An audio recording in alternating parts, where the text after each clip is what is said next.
Now, I'm pleased to welcome Dr. Nicky Fox, Associate Administrator for NASA's Science Mission Directorate, to deliver the SC24 Keynote presentation.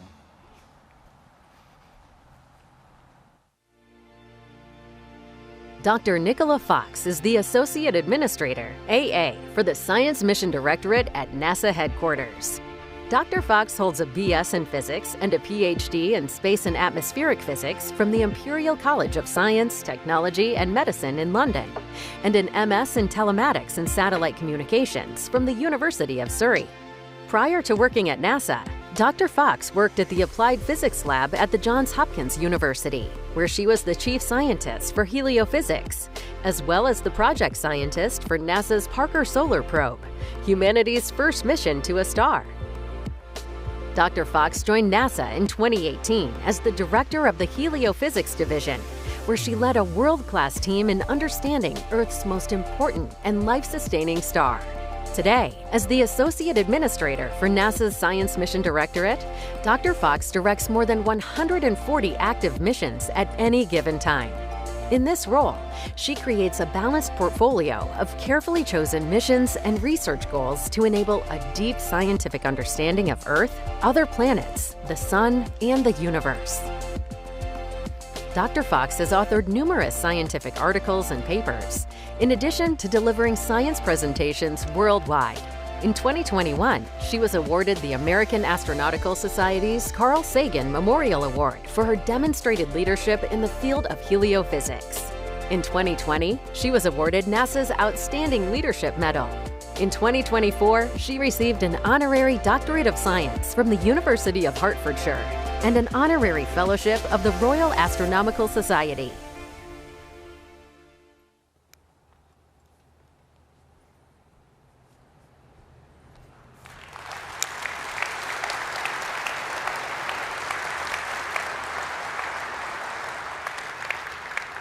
Thank you so much for that introduction. It is amazing to see so many people here gathered to collaborate and have that sort of shared vision and purpose. It gives me energy to see so much energy in this room. The work that each of you do is literally shaping our future. Now, NASA's mission is to explore the unknown in air and space, to innovate for the benefit of humanity, and to inspire the world through discovery. In NASA science, we approach this mission through the lens of three themes: protect and improve life on Earth and in space, search for life elsewhere, and discover the secrets of the universe. Just little things like that. To achieve these ambitious goals, NASA science missions are delivering every second of every hour of every day. Now, in this presentation, I'm going to share with you some of the ways the work that your community is doing is helping accelerate scientific discovery by marrying that wealth of data to cutting-edge technology. I'll go over the key role of high-end computing in NASA's vision for science throughout the universe, and I'll highlight some of our recent achievements, latest discoveries, and exciting upcoming mission milestones. Obviously, today I only have time to share a really small sample of the applications that we do with supercomputing at NASA. But we do have a lot of amazing NASA folks presenting great work here at SC24, and I encourage all of you to visit our exhibit and engage with them and hear about what they're doing. So I want to start with a mission that I am sure that everybody in here has heard of. This visualization here is tracking the trajectory of the Voyager 1 spacecraft through the solar system. The iconic Voyager 1 and 2 missions are examples of how NASA's work has literally expanded our awareness of the universe. These scientific explorers have taught us so much since launching in the 1970s. Now, both spacecraft have reached interstellar space, and they continue their unique journeys deeper into the cosmos.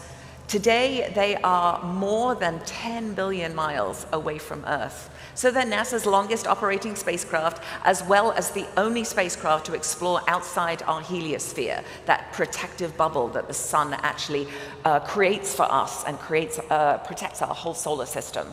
And they are directly sampling interstellar space.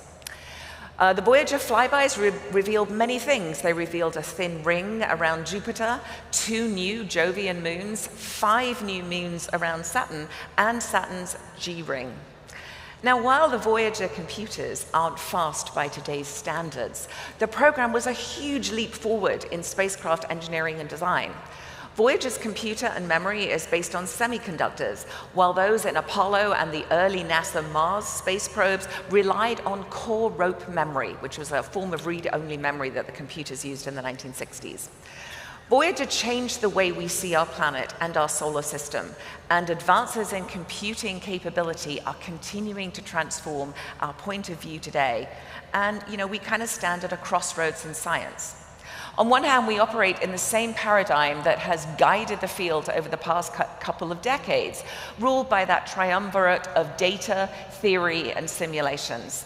But on the other hand, we're beginning to recognize that powerful new opportunities for scientific discovery are possible through increased data volume and super sophisticated methods to let us explore these data. The emergence of the hyper-connected digital society and the massive quantities of data it generates has led to new analysis capabilities that literally scale to the vastness of our solar system. Open science and transparency is a core principle for the NASA team. All of our scientific data, our software, and our models are openly available, aligning with open science principles to enhance scientific progress and also efficiency through collaboration. This results in a culture of cooperation, innovation, and knowledge sharing, which benefits not only us as a science community, but society as a whole.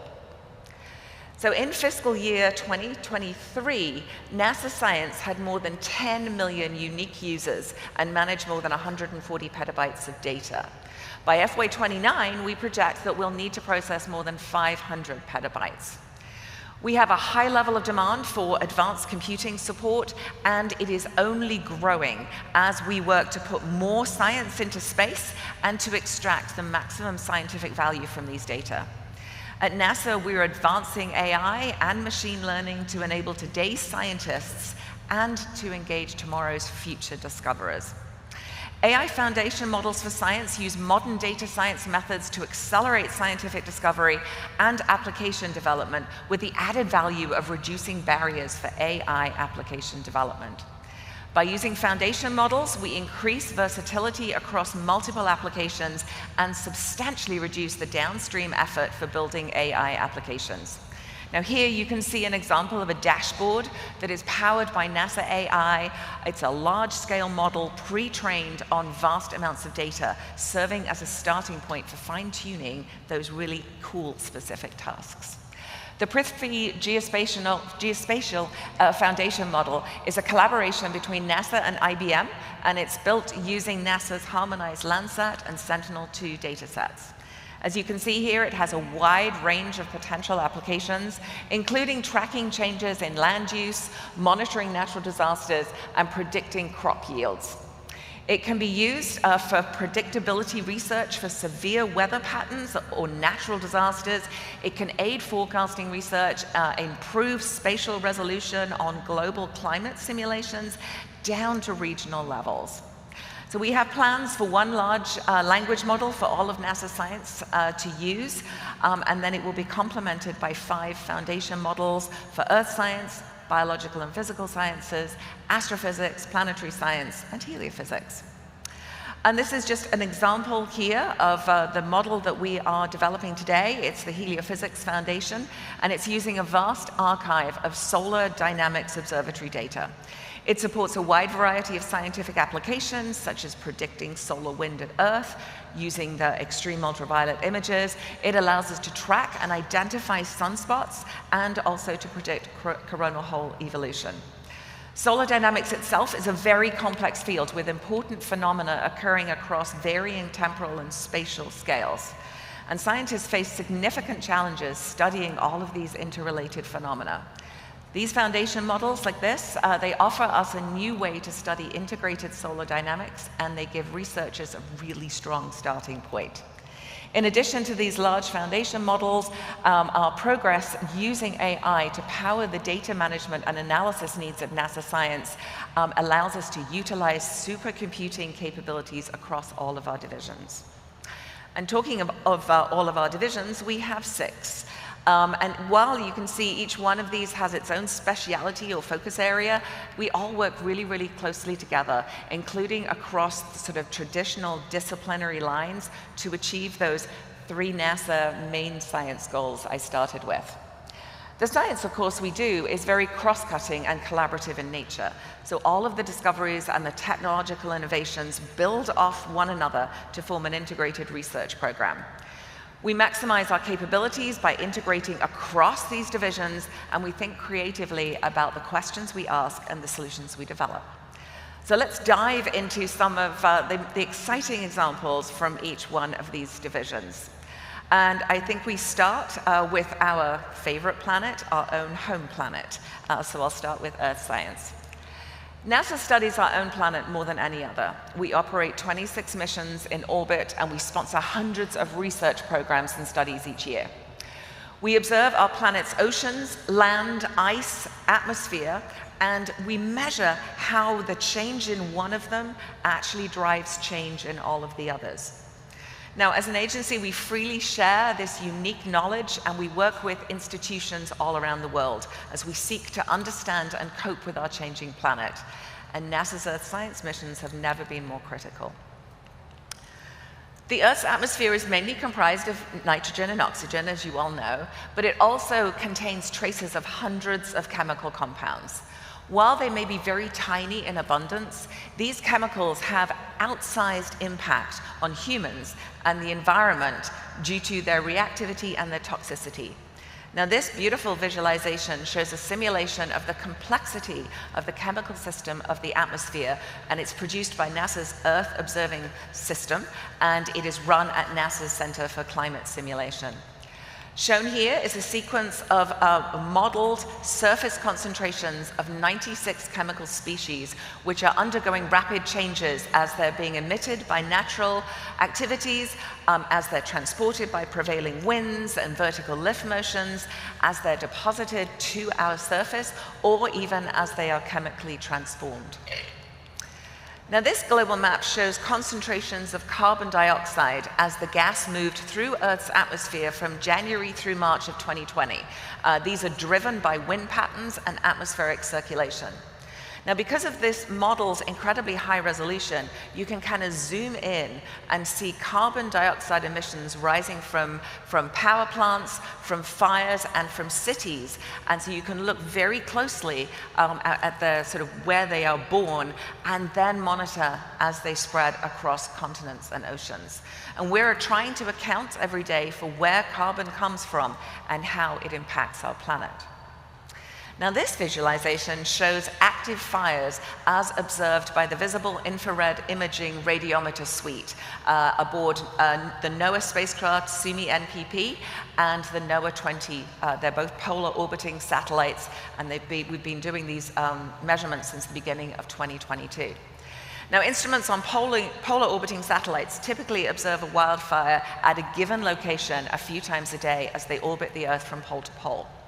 This VIS instrument detects hotspots at a resolution of just 375 meters per pixel, which means it can detect smaller, lower temperature fire than other fire observing measurements that we've had before. It also provides nighttime fire detection capabilities through its day-night band, which can measure very low intensity visible light emitted by small and, very importantly, by fledgling fires. Now, this summer alone, roughly 100 wildfires raged out of control across the western United States, and hundreds more are burning in Canada, destroying homes, forcing evacuations, and affecting air quality. But working together, NOAA and NASA instrumentation just excel in fire detection, mapping, environmental impact assessment, and support for firefighting efforts. They identify heat signatures from fires. They provide these amazingly detailed maps of burned areas and fire perimeters. They track smoke and pollutants to assess air quality and also health impacts, and they monitor changes in vegetation and land use due to fires. Real-time data here aids firefighting agencies in making informed decisions and allocating resources efficiently, while predictive models enhanced by this satellite data can actually help forecast fire behavior and spread. So this type of imagery is critical life-saving information in a very, very dynamic fire environment. But our data is most powerful when we combine it across missions, instruments, capabilities, or even disciplines. The impact of our data is increased when we share it with the world in a way that is easy to understand. What you're looking at here is the Earth Information Center, which is just an excellent embodiment of these principles. Here we consolidate data and insights on how Earth is changing from across all of the US federal government, and we make it accessible in an online dashboard at earth.gov. Remember that, earth.gov. As well as we have some physical locations. The EIC is a multi-center. It has many government agencies that have joined us to do this, including NOAA, USGS, USDA, USAID, EPA, and FEMA. The footage you're looking at here is from the NASA headquarters installation, and it features several interactive exhibits and updated videos on topics like agriculture, disasters, air quality, biodiversity, and wildfires. We've had more than 30,000 visitors since opening this at NASA headquarters last year in June, and just last month we opened a big EIC exhibit at the Smithsonian National Museum of Natural History, and that's going to be open through 2028. So I encourage you to come visit one of those spaces if you're in DC. But if you are not able to do that, then please remember to go to the NASA exhibit here at SC24, see some of these beautiful EIC installations, and interact with our amazing scientists. And just as a reminder, earth.gov, make sure you remember that. Another area where NASA is pursuing sustainable solutions is its research to improve air travel.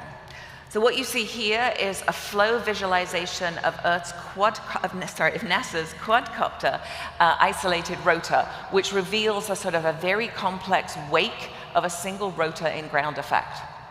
Our researchers at the NASA Advanced Supercomputing Facility at Ames Research Center have developed new simulations like this one that incorporate ground effect into their studies on the aerodynamic flow around urban air mobility vehicles.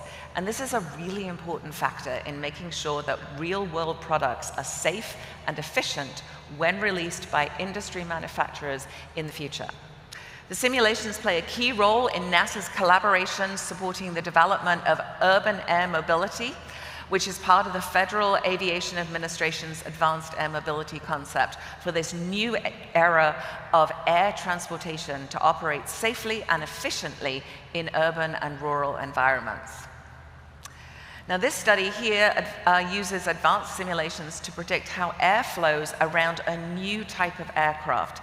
This new aircraft has a transonic truss-braced wing design, and it's focusing on, this particular one is focusing on a phenomena called transonic buffet, which causes instability when planes get to very high speeds. This and other simulation work improves our ability to design safer and more efficient aircraft by better understanding and predicting what these aerodynamic effects will do.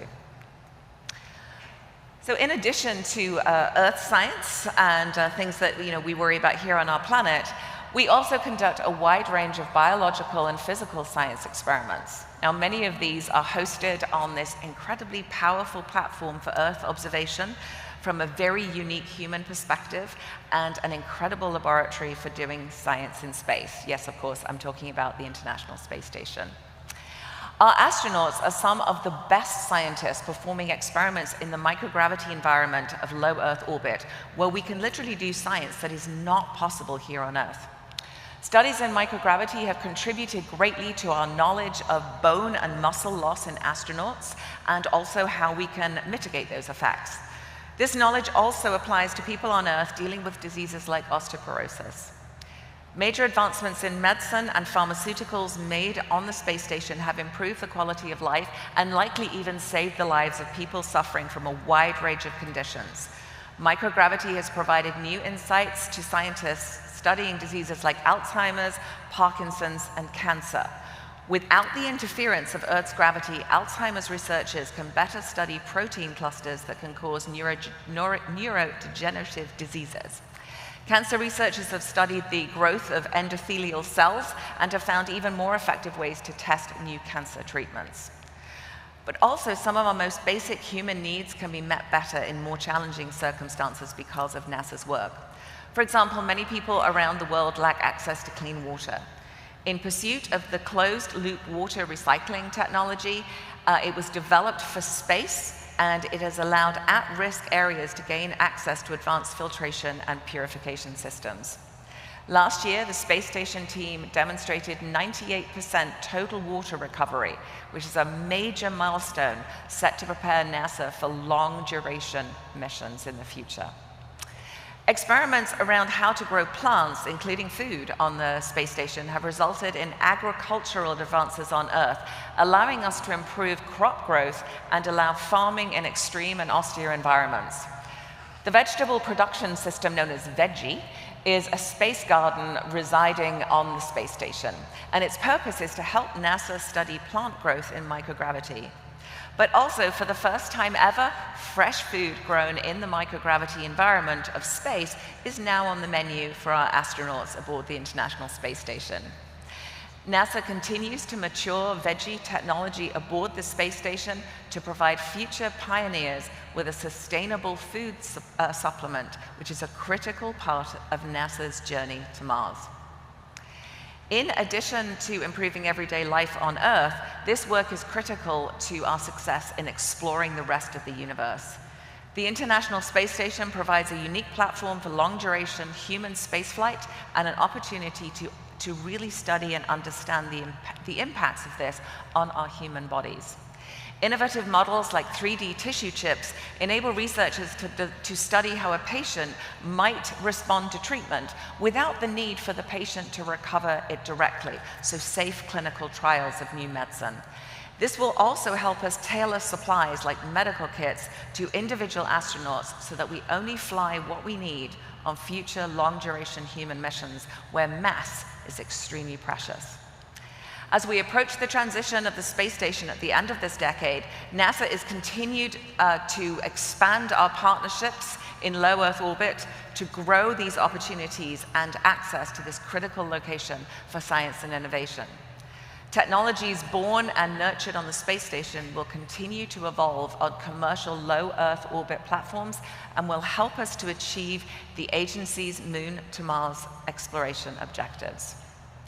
Now, these objectives really capture a bold vision for the next era of human spaceflight. Kicked off by the launch of the Artemis 1 rocket just 2 years ago, with this Artemis campaign, NASA and its partners are exploring the moon for scientific discovery, technology advancement, and to learn how to live and work on another world. And the moon happens to be a great place also to learn about the history of our Earth and our solar system. We successfully flew the Artemis 1 mission to test the rocket and the spacecraft, and we've selected the Artemis 2 crew that will soon fly around the moon to further test these systems. Now, we know that we cannot create a sustainable future in deep space alone, and we're so happy to be working so closely with our industry partners and an international team on major Artemis elements that will continue to provide these amazing scientific opportunities.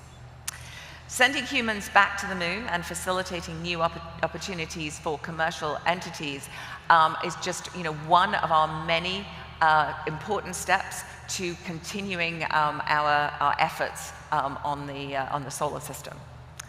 Since the Apollo era, NASA has designed and established significant high-performance computing capabilities to support the human spaceflight program, including one of the largest supercomputing centers, which is at the Ames Research Center.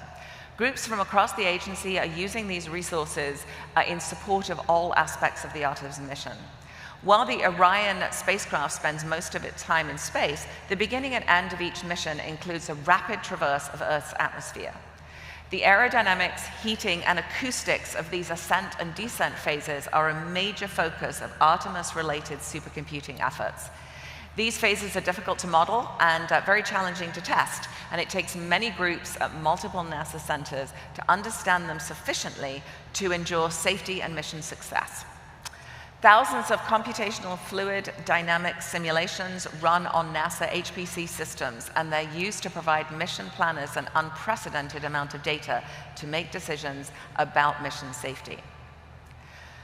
To support the Artemis program, teams at the NASA Advanced Supercomputing Facility are pushing the state-of-the-art for predicting exhaust plume impingement in launch environments. These plumes pose a safety hazard by creating unwanted forces and vibrations that can damage launch pads and support structures. The team performed a simulation for the actual Artemis 1 trajectory, and then they compared it to what would be a worst-case scenario. These simulations are being used to analyze the pressure environment caused by the plume impingement on these launch pad and the surrounding structures. But more importantly, because future human lunar landers will be larger and equipped with more powerful engines than the Apollo landers, the mission risks associated with their operation during landing and liftoff is significantly greater. Mission planners must understand how future landers interact with the lunar surface as they touch down on the unexplored moonscapes. When missions fly crew and payloads to the lunar surface, the spacecraft control their descent by firing rocket engines to counteract the moon's gravitational pull. And this happens in a very extreme environment that's hard to replicate and test on Earth. Namely, it's a combination of low gravity, no atmosphere, and the unique properties of the lunar regolith, that sort of fine layer of loose dust and rock on the moon's surface.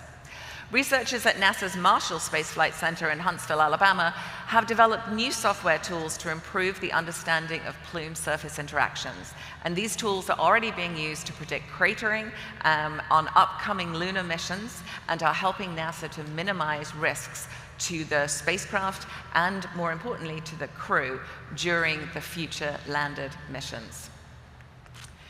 Now, if you think, landing on our own moon is challenging, just imagine how difficult it would be to actually land on a moon, in another system.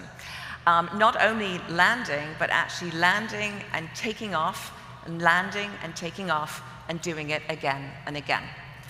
Making multiple flights, the Dragonfly rotorcraft will explore a variety of locations on Saturn's moon Titan and explore diverse locations to characterize the habitability of Titan's environment.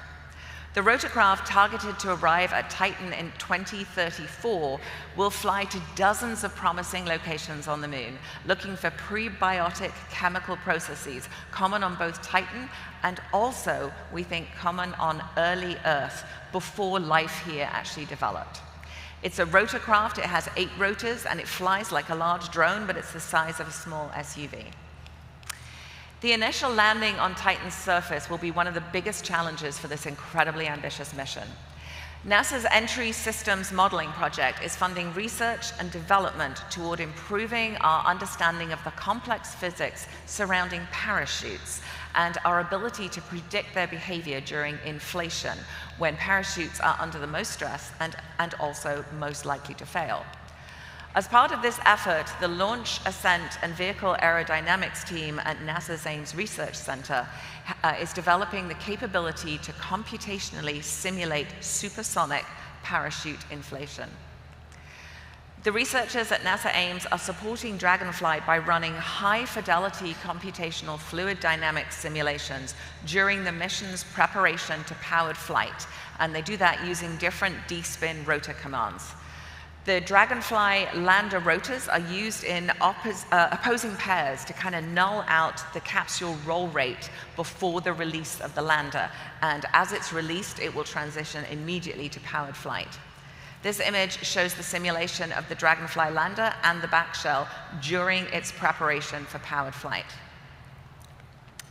Now, hopeless, shameless plug, I hope you all followed along with the recent launch of the Europa Clipper mission, destined for yet another moon in our solar system and another incredibly high priority location for searching out characteristics that could possibly support potential life. The spacecraft launched on October 14th on a SpaceX Falcon Heavy rocket from Pad 39, the historic Pad 39A at NASA's Kennedy Space Center. And a fun fact, by the way, the same boosters that were used to launch Europa Clipper last month, 1 year before that, were used to launch the Psyche mission out to a metal asteroid.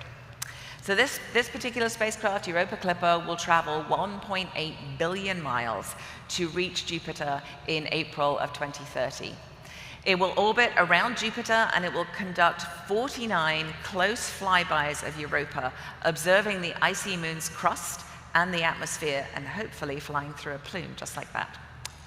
There's definitely, we feel, scientific evidence that the ingredients for life may exist on Europa, and it's an exciting piece of the puzzle as we search for potential life elsewhere in our universe and our own solar system. Now, of course, we can't talk about our solar system without talking about our very own star, my favorite one, the sun, and in particular, how it impacts everything nearby. Now, this is an artist's interpretation of the solar wind, and it's that constantly blowing stream of charged particles from the sun that fills the space throughout our solar system.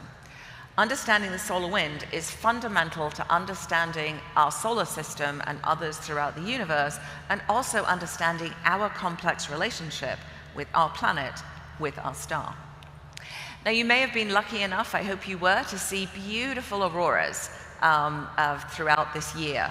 They are visual representations of increasing solar activity, indicative of solar maximum.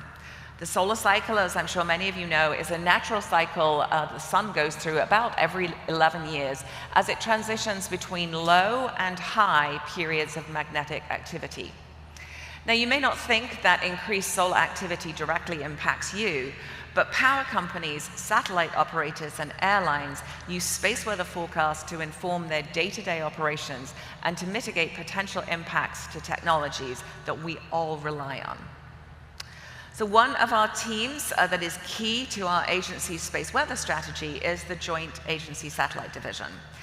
This group provides NASA data to, and it collaborates with other US government agencies and organizations responsible for operational activities. So here we can see beautiful images from the newly launched compact coronagraph that is on NOAA's GOES-19 satellite.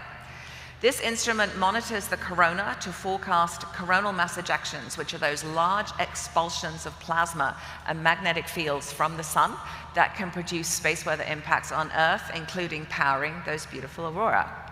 This uses an occulting disk, which you can see a sort of dark blue circle at the center of the video. That eclipses the light from the sun, which the sun is depicted by that small white circle, and that allows us to actually look at the corona, that hazy area around the sun that I hope many of you were lucky enough to see during a total solar eclipse earlier this year. This video shows a clearly defined coronal mass ejection emerging from the east limb or the left side of the sun. Now, also on board the GOES-19 satellite is the geostationary lightning mapper instrument, which is continually observing lightning over the Western Hemisphere. Recently, it detected and monitored lightning activity in two extremely hazardous hurricanes, being Helene and Milton. Such widespread weather events pose particular challenges for the aviation industry. Increased lightning flashes occur in storms with more turbulent updrafts and downdrafts, and they are a significant hazard to aircraft. So imagery like this helps pilots and air traffic controllers route flights to maximize safety and minimize economic impacts, including areas over oceans that do not have radar coverage. So I talked a little bit there about space weather and also about Earth weather. So the Joint Agency Satellite Division is a great example of how each of our NASA science divisions kind of intersect with one another. And really, I can rearrange this Venn diagram in any order and identify missions and instruments and experiments and objectives that overlap in each instance, which is why we love to do cross-divisional science at NASA. But another discipline that overlaps, I like to say, because I'm a heliophysicist, so we overlap with everything, but Heliophysics is the study of everything from the core of the sun out to the very tenuous boundary with interstellar space and even beyond where our beautiful Voyager spacecraft are. We combine this information with increasingly sophisticated simulation models. And here's a great example of one that's led by the Johns Hopkins Applied Physics Lab.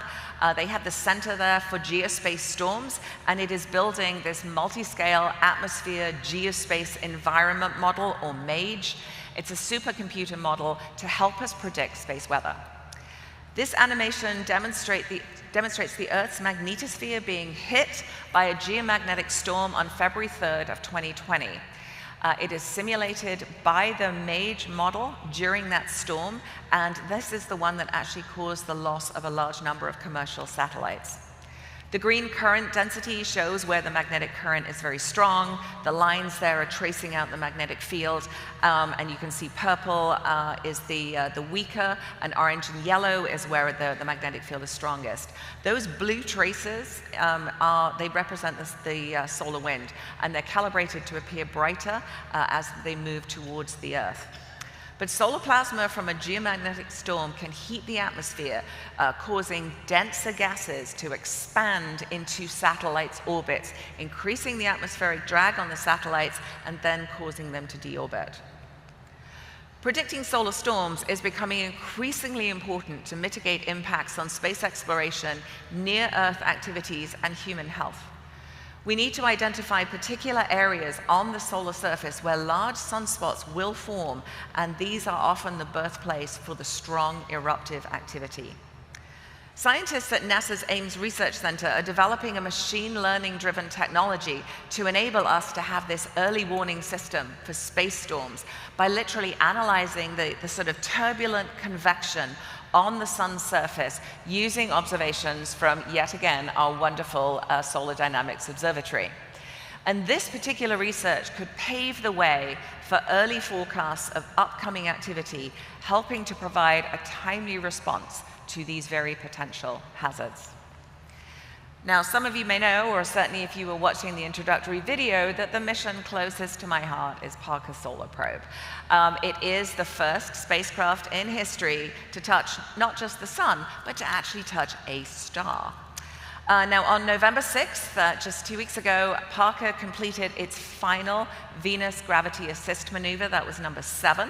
It passed within just 233 miles of the Venus surface, and that allowed it to adjust its trajectory into its final orbital configuration, which will bring the spacecraft to within an unprecedented 3.86 million miles above the solar surface on December 24th of this year.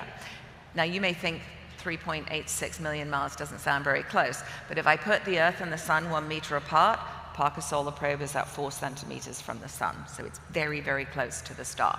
And this will make it the closest that any human-made object has ever been to a star. In concert with other space and ground-based observations, the recent results from Parker Solar Probe are helping scientists better understand the mystery of what heats and accelerates the solar wind. Just to highlight one recent result, we had a paper published very recently in the Journal of Science, and it provides this persuasive evidence that the fastest solar winds are actually powered by magnetic switchbacks. You can see it here. It's going to form a nice S-shaped curve in the magnetic field, so it's a large kink in the magnetic field that we see near the sun.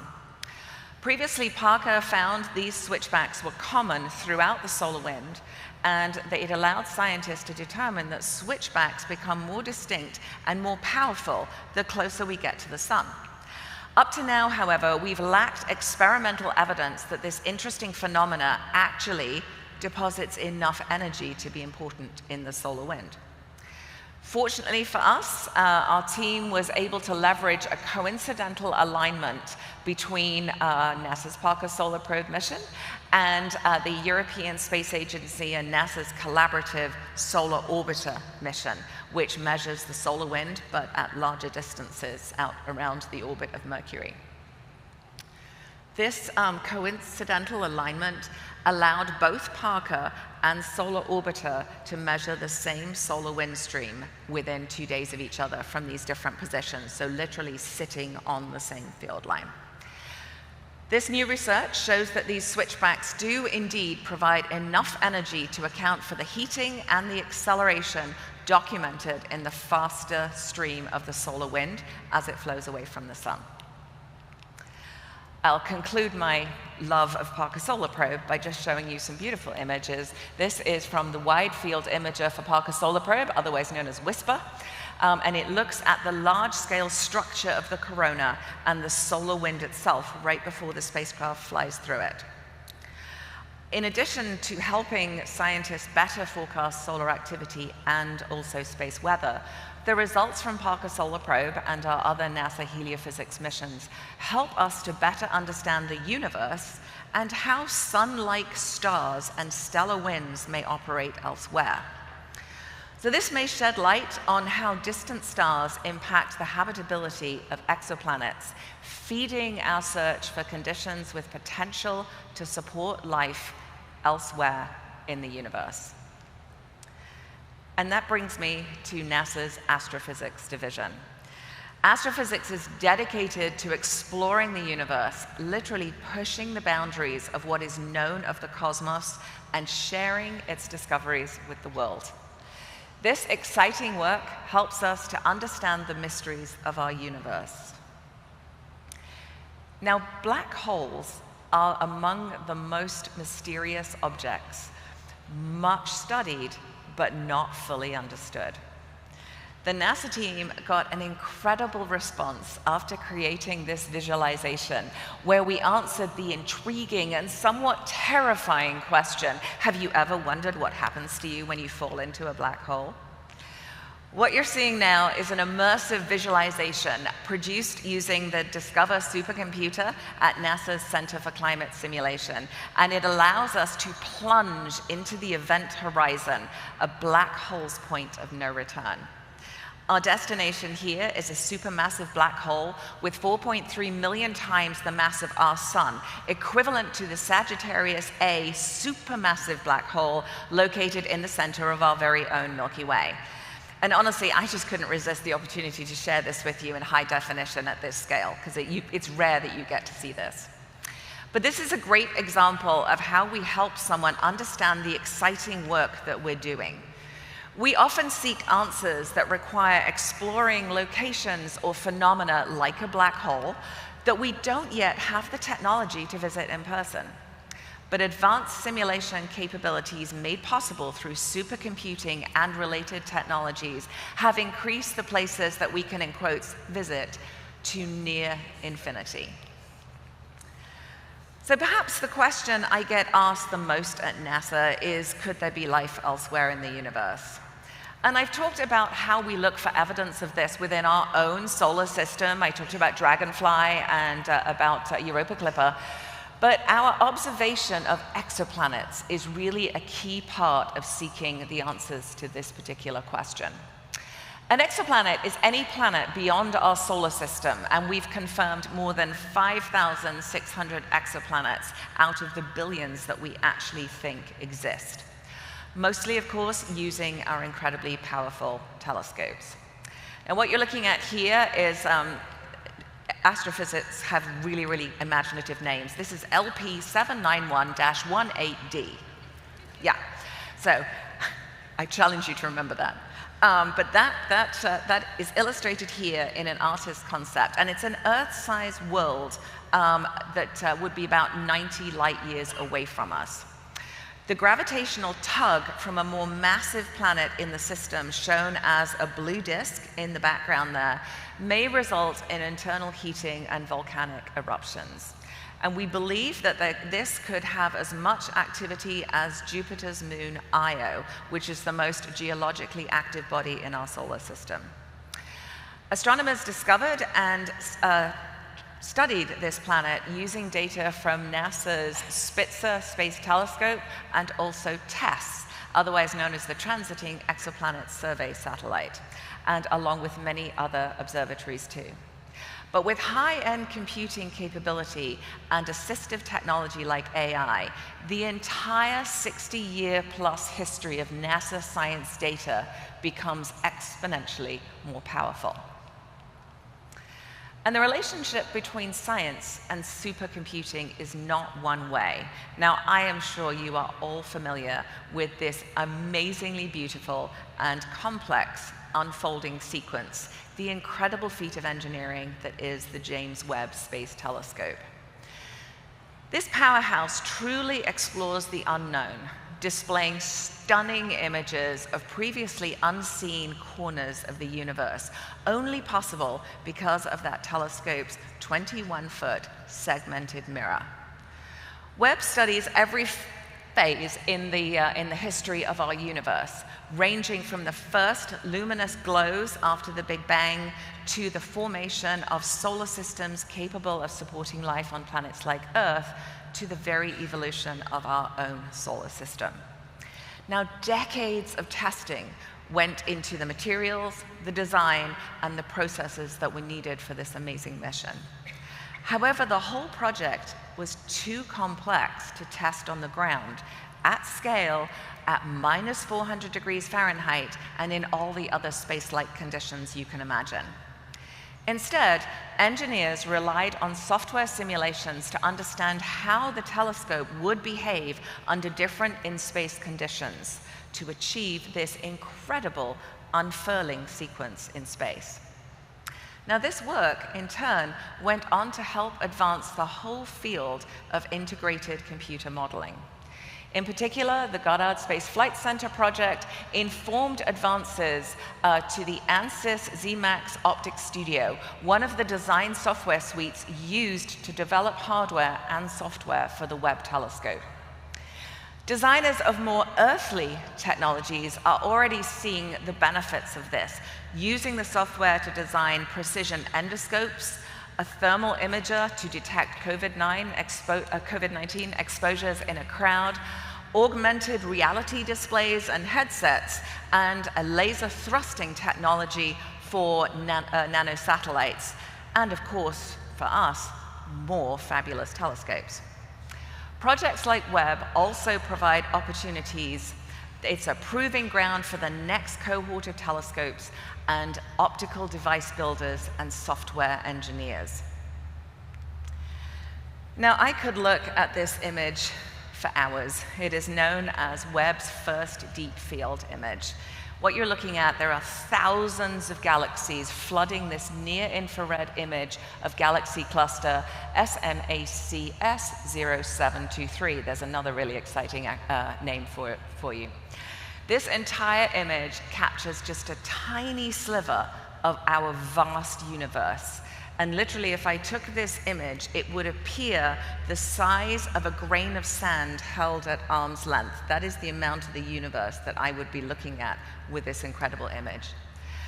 But images like this don't just allow us to see across vast distances, almost too large for us to really comprehend, but they also allow us to peer back through time.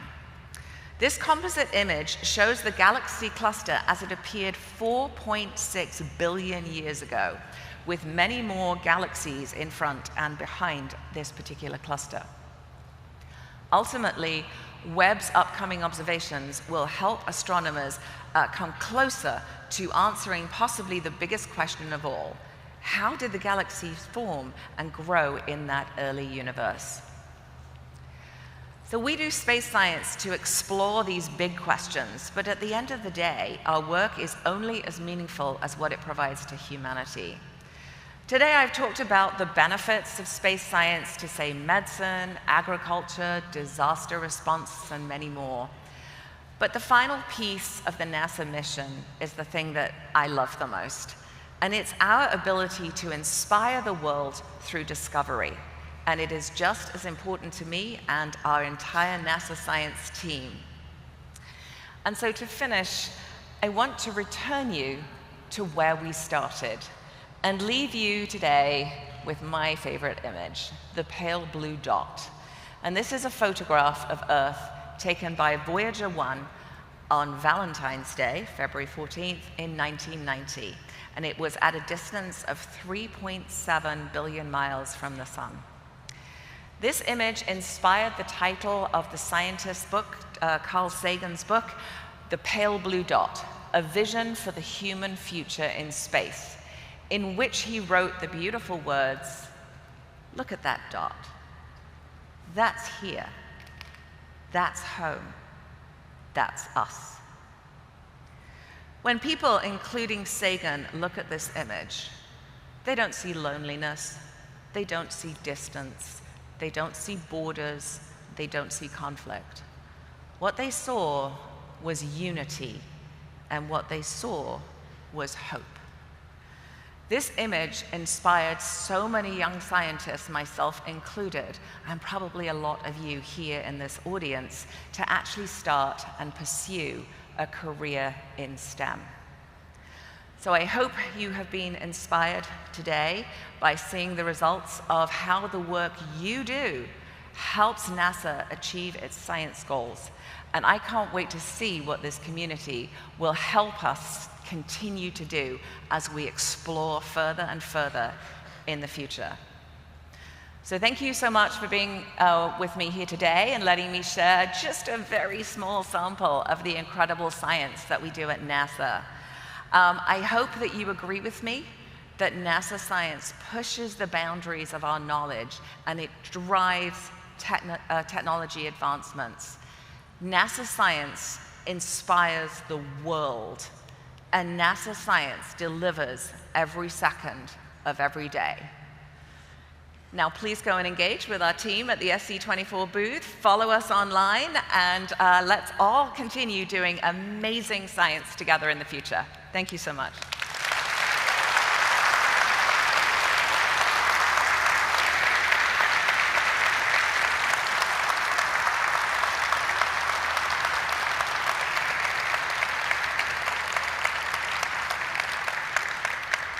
All right, I think I'm going to be brave and I'm going to have time for a few questions if anyone has a question. So as an initial question, I was wondering, what do you see as the biggest challenges for the workforce development? You're casting a vision for a lot of different interconnected activities, tapping on different interests that individuals might have, but what's the workforce development challenges that you might see? So actually, I think the thing with NASA missions and NASA science it really is inspiring work. And so just making sure that we look after our early career people and make sure that they have funding and they have security and they have amazing missions in the future to go and work on is kind of where I look at my workforce development. We never have a shortage of getting amazing scientists and engineers that want to come and work with NASA. So for me, my challenge is just ensuring there's always really great work for them to do. Thanks.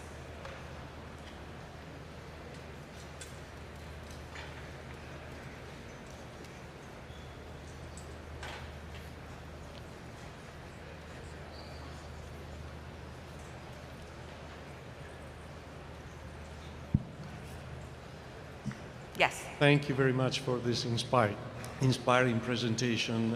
It's always emotionally intense to actually see all that NASA does for all of us. So thank you for that.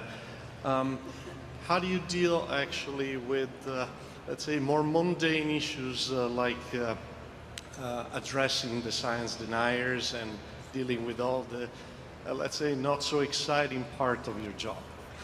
I think, sticking with the fact that what we do is inspiring and what we do is important, and actually finding ways to connect the science we do to people.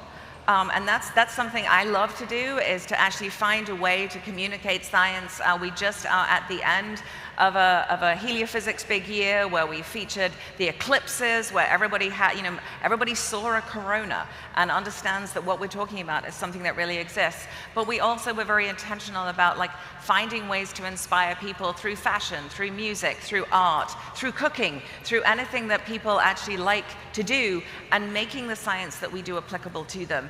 And also taking away some of the fear of being a scientist. I love to say everybody is a scientist. scientist, even if you think you're not. Every time somebody asks you a question and you give them the answer, that's the scientific method. If you ask me what the time is, I do an experiment with the apparatus I have. I take a result and I present you my conclusion. That's the scientific method. If you like asking questions, you're a scientist, and science is not scary.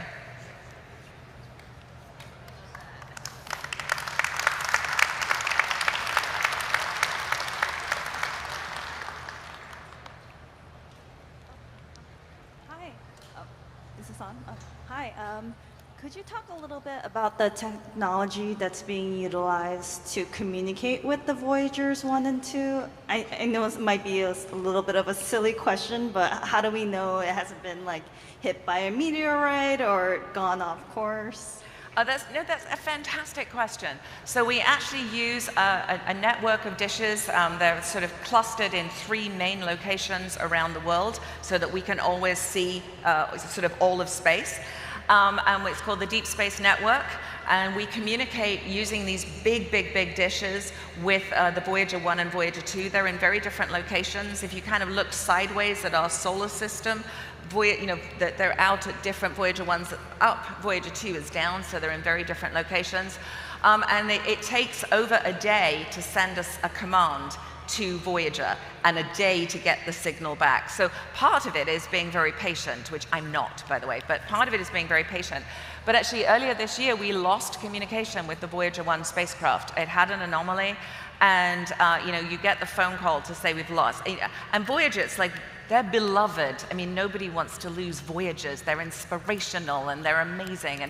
And I may have shed a few tears when they told me we'd lost communication. But literally, we had people that came out of retirement. We launched these things in the 1970s.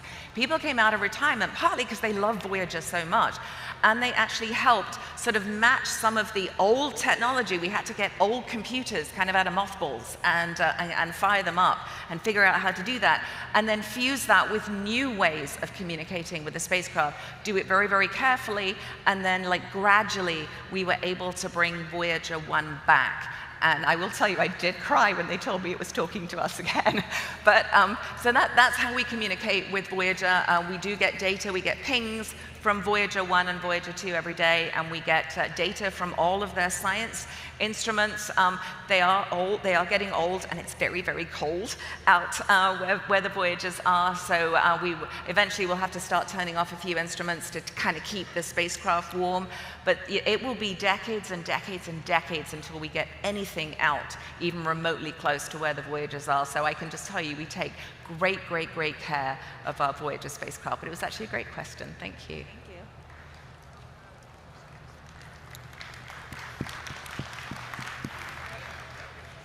Thank you for the presentation. I absolutely loved it. I was wondering if you could tell us a bit more about some of the biggest personal challenges you've experienced in your career, and also maybe what's brought you like your biggest satisfaction. Oh, wow. My biggest satisfaction, wow, probably my proudest moment, other than having my children, is when Parker Solar Probe launched.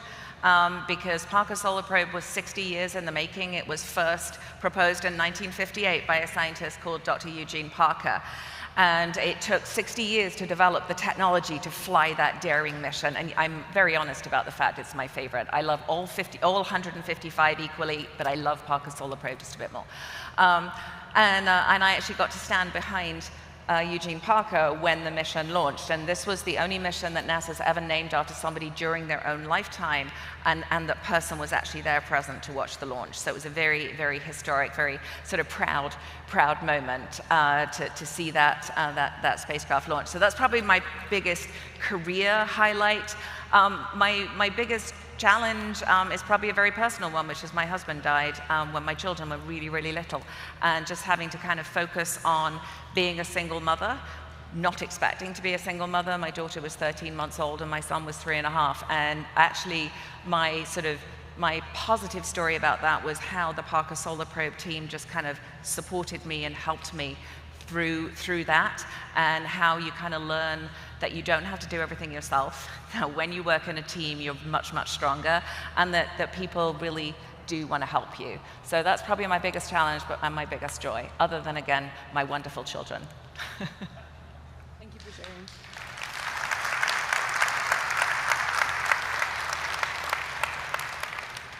Thank you for your talk, Dr. Fox. How does NASA sort, catalog, and search all the data you've collected and make it available to scientists and also the rest of the community? Oh, wow, fantastic question. So, I mean, really embracing the transparency and the open science principles, and I'm going to encourage you to go to the booth and talk to the guys, and they'll give you a lot more information. But it depends on the data sets. You know, a lot of the data sets are older, they're simpler, and you know, we've done a lot of it by just looking through, publishing catalogs, we make all our algorithms, all our tools, all the methods that we use open. So, you know, I like to liken it to, I can say I can make my data available, but if it's on a VAX cluster, very few of you can actually use it. But if I actually make it usable and available and applicable, then you're going to come in and share the joy of NASA science. We do a lot with AI and machine learning. You know, I have bazillions of examples of how we've created synthetic data using sort of training algorithms on different data sets, how we actually found features from engineering data from really old spacecraft that didn't have that didn't have space instruments on it, just had like housekeeping data, and we worked and we cleaned that up and found, using different AI techniques, found some really cool features in there.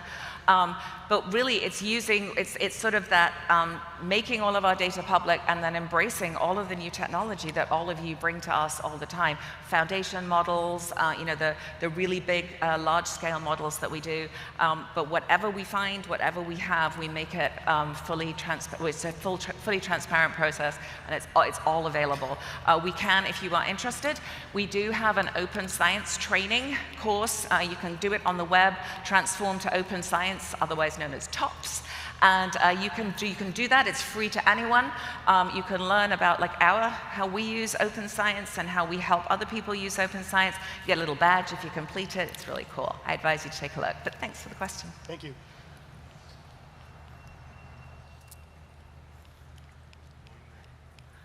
All right, one more. He's saying one more. Hello, Dr. Fox. Hello.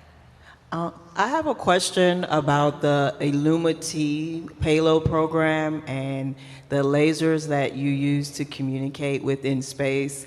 I was curious if those signals take a day to be sent and received, and when you're communicating with lasers, how do you store that data?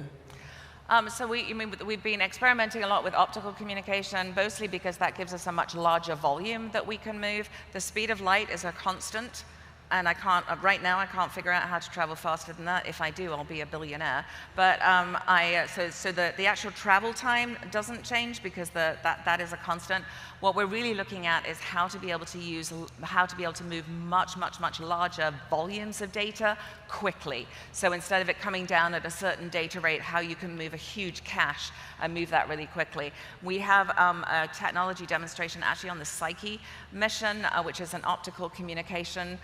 It's the first one that we've flown, and we've been testing it. We're going to be testing it out in deep space, but just like continuing to look for ways to do these demonstrations and then eventually incorporate them, particularly in Artemis, as we're looking at moving a lot of data around the solar system, either to the moon and then to Mars. But that's kind of how we're doing it, through embracing the laser and the optical comm. Thank you. Thank you.